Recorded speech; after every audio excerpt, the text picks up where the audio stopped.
الله وبركاته. الحمد لله رب العالمين والصلاة والسلام على سيد المرسلين وعلى آله وصحبه أجمعين أما بعد. وقال الله تعالى: أعوذ بالله من الشيطان الرجيم. بسم الله الرحمن الرحيم. يريدون أن يطفئوا نور الله بأفواههم والله متم نوره ولو كره الكافرون. صدر انجمن، اکل صاحبان، مشکوم ربی اساتذہ کرام، سامعین کرام، بلا شبہ آج قوم مسلم کے لیے روز کے نام لینے کی گھڑی آ چکی ہے. ہم میں سے کوئی بھی صاحب عقل اس پورے ایسی پر ایسا نہیں بستا جو اخبارات اور رسائل مسئلہ سے نظر ڈالنے کے بعد غیر قوم کی طرف سے جائز ٹیچر کو محسوس نہ کرتا اور یہ نہ سمجھتا ہو کہ آج تمام مغربی ممالک کی طرف سے شجرہ اسلام کو جڑ سے اکھاڑ پھینکنے کی اندر پہنچنے پر وہ کہا لائی جا رہی ہے.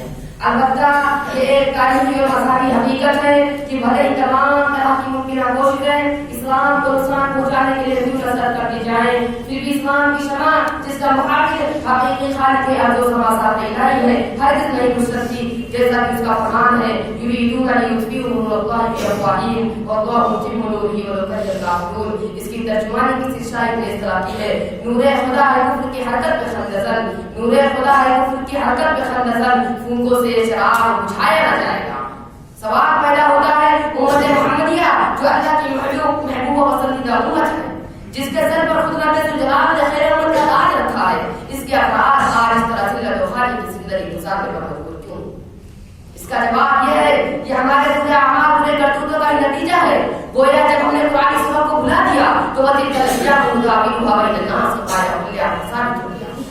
جب ہم نے نبی پیشین ہوئی اور اسلامی قوانین و ضوابط کو پسے پشت ڈال دیا، اصحاب کرام کی نیک نیتی اور کے ایمان و اقرار کی بال بہار کے جوہر سے اپنے قلوب کو معطل نہ کیا تو تاریخ کی آنکھوں نے وہ دور بھی دیکھے ہیں، تاریخ کی آنکھوں نے وہ دور بھی دیکھے ہیں لمحوں نے تباہی کی صدیوں صداقائی کا سبب جہاد اچھالا. جب ہم خواہشات نفسانی اور سے مسلمان غلام میں بیٹھے، سیاحت و منقلبات کی دندے میں پوری طرح پھنس گئے، غیر قوموں کے لباس اور پوشاک کو اپنانے لگے، یہود و نصارہ کے شانہ بشانہ چلے لگے، تو فَإِذَا نَزَلَ بِالسَّاحَةِ فَسَاءَ أَصْحَابُ الْمُنذَرِينَ کا منظر شدت ہو گیا. جب ہم واعتصموا بِحَبْلِ اللَّهِ جَمِيعًا کی رسی کو پکڑنے کے بجائے فقہی و مسلکی نسبی و گروہی تنازعات میں پڑ گئے تو فَتَفْشَلُوا وَتَذْهَبَ رِيحُكُمْ کا الہی قانون ثابت ہو گیا. اور جب ہمارا مسلم سماج و معاشرہ مختلف رنگوں بدعت اور خرافات کی آمد کا بن بیٹھا تو أَنْتُمُ الْعَادُونَ إِن كُنتُم مُؤْمِنِينَ کا موسم بہار موسم خزاں میں تبدیل ہو گیا. تو پھر مسلمانوں آج جب پرجھار جنگ سے ہمارے اوپر مسائل و آنان کے پہاڑ توڑے جا رہے ہیں، ہمیں ہر طرح کی ممکنہ کوششوں کے ذریعے دبانے کی سازشیں ہو رہی ہیں، تو بھلا ہم پریشان کیوں ہے، مضطرب کیوں ہے، بے چین کیوں ہے، بدگماں کیوں ہے، بدزن کیوں ہے؟